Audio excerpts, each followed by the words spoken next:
Всем привет, меня зовут Артур, и в этом видео мы рассмотрим вопрос дефектовки двигателя Шкоды Фабии с мотором 1.2 трехцилиндровым ББМ.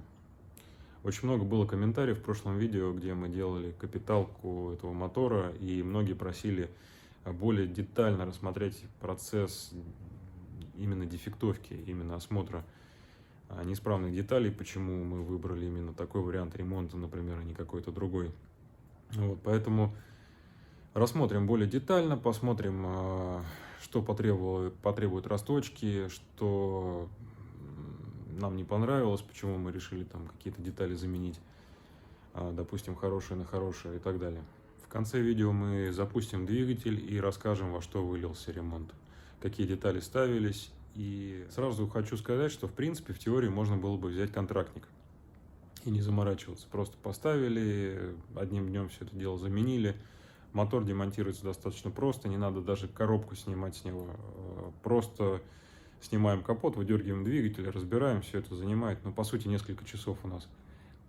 Но даже купив контрактник, были такие практики, что либо приходится брать несколько моторов, и они такие же абсолютно, как мы разбираем, либо приходится также восстанавливать. Например, в большинстве случаев, 90% убитые направляющие втулки клапанов, то есть приходится ремонтировать ГБЦ так или иначе. И какой смысл брать контрактник и вкладывать туда деньги в ремонт, менять там цепь, масляный насос, например, чинить ГБЦ, если можно без проблем отреставрировать родной двигатель. Ну что ж, приступим. Начинаем, естественно, с демонтажа навесного оборудования. Снимаем генератор, коллектор впускной и выпускной. Сразу видим косяки. Недавно делали коробку передач и не закрутили болты привода. Также был сломан генератор, оторвано ухо, и, естественно, держалось все это на одном верхнем креплении. Никто не заморачивался, просто привернули и все, и оставили так. Видим также пробку сливную на поддоне, она слизана. Болты помпы слизаны. Мастера-любители, видимо, были срывать болты. Добравшись до цепного привода, видим, что здесь никого не было. Мы первые, ничего не менялось, все родное. Состояние поршней. Видим состояние клапанов. Масляные нагары, кусочки которых отваливаются. Сняли клапана, видим отметки от инородного предмета, который попал в цилиндр. На втором цилиндре то же самое. Первый и второй, видимо, развалилась, может быть, свеча или что-то такое. Третий, таких проблем нет. А дальше все грустно и печально. Видим задиры на постелях, а также задран распредвал. Чинить тут особо нечего. Более детально разберемся с этим вопросом чуть позже. Гидрокомпенсаторы на вид живые, клапана замерили чуть позже, так в наростах масляных. Задиры первого цилиндра, второго цилиндра, и третий цилиндр сильнее всего. Полностью извлекаем мотор. Тут видно, что те, кто чинил коробку, не сильно отмыли все это дело. Сцепление тоже, как можно после ремонта коробки такое сцепление оставлять. Да ладно, сальник коленвала не подтекал, в порядке. Мотор очень грязный и внутри, и снаружи, и масло отвратительное, оно как мастика какая-то, не отмоешь ничем. На удивление коленвал нормальный. Нету задиров, нету каких-либо проблем, нету износа, просто полирнули и все, вкладыши на вид нормальные, но поставим новые. Есть желание больше туда не залезать достаточно долгое время, и не такая большая сумма, раз уж разобрали вкладыши, лучше поставить новый блок, отмоем. Сам коленвал, я говорю, шейки только отполировали. Все в номинале, все отлично. Тут рассмотрим последствия масляного голодания.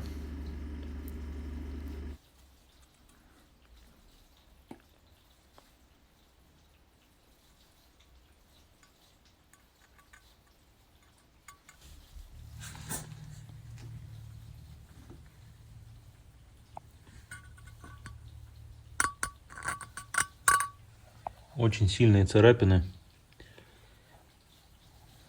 Ничего с этим не сделать.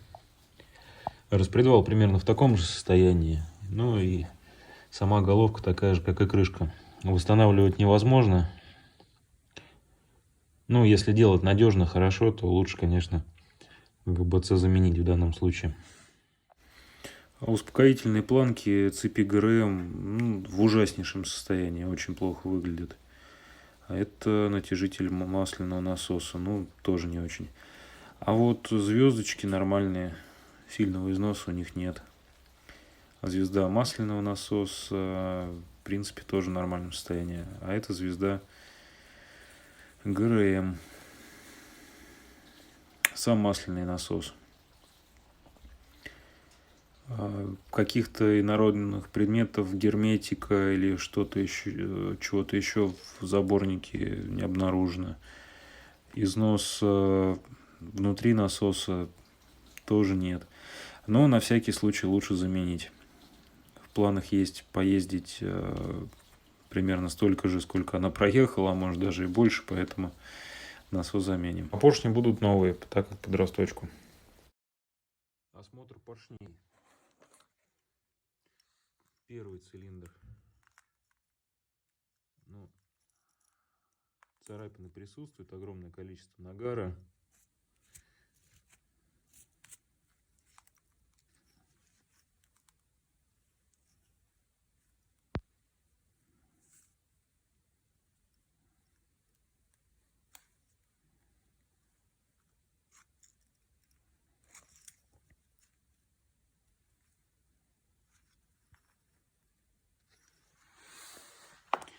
Дальше.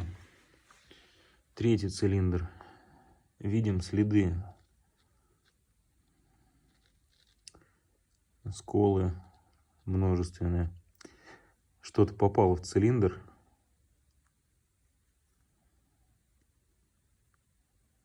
И не совсем хотел оттуда уходить.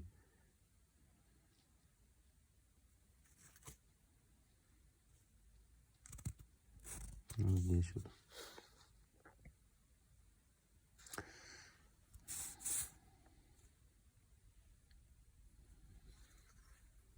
Юбки примерно так же выглядят.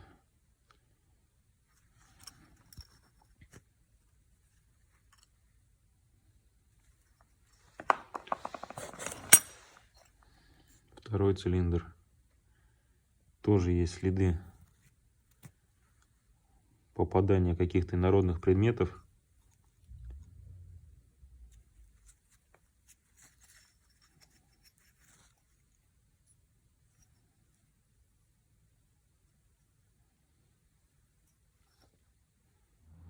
В нашем случае нам попался мотор не самый простой в ремонте, потому что потребуется растачивать блок, чинить ГБЦ. В данном случае не получилось. ГБЦ пришлось менять. Причиной тому стали задиры на постелях распредвалов, и сам распредвал тоже был очень сильно задран. Из-за чего же все это произошло? Естественно, было упущено либо прошлым владельцем, либо относительно недавно уровень масла. Заливалось некачественное масло. По словам владельца, было убеждение такое, что масло и так доливаем ведрами, зачем его менять. Масло не менялось, соответственно, просто доливалось. Из-за этого свойства масла были отвратительные. И, естественно, получили задиры цилиндров, естественно, получили задиры постелей. Если бы своевременно менять, несмотря на жор масла, если делать своевременную замену и заливать качественное масло, несмотря на расход, то проблемы бы не было. Ремонт был бы дешевле, не соврать, 1000, наверное, на 100. Вот. А так, естественно, да, когда мы начали разбирать мотор, масло в двигателе оказалось около литра, с небольшим, может быть, литр 300, литр 200. И это было уже неприятным таким звоночком о том, что, скорее всего, будет сложный ремонт, достаточно дорогой. Один из самых, наверное, дорогих, которые мы делали с этими двигателями. Вот. Но, тем не менее, мотор отремонтирован. И сейчас практически все новое и такое же, как было изначально. Так выглядит блок после того, как отмыли его. Все чистенькое, практически как новое. Готово к сборке. Вкладыши поставим новые. Расточенный блок. Тоже все красиво, приятно смотреть. Новые поршни Kolben Schmidt. Поставили поршни, затянули шатуны, установили коленвал, протянули половинки блока. Прокладку на всякий случай обработали специальным медным клеем для прокладок ГБЦ. Установили саму ГБЦ, новые болты, анаэробный герметик. А тут видим новый комплект цепи, успокоительных планок, натяжитель новый, втулка коленвала. По итогу получаем примерно вот такой вот вид. Установили сейчас ГРМ. Блок был расточен, поршня ремонтные. ГРМ новый, цепь масляного насоса новая, масляный насос новый. В принципе, как-то вот так вот. Поставили крышку ГРМ, болты использовали новые, затяжка моментом.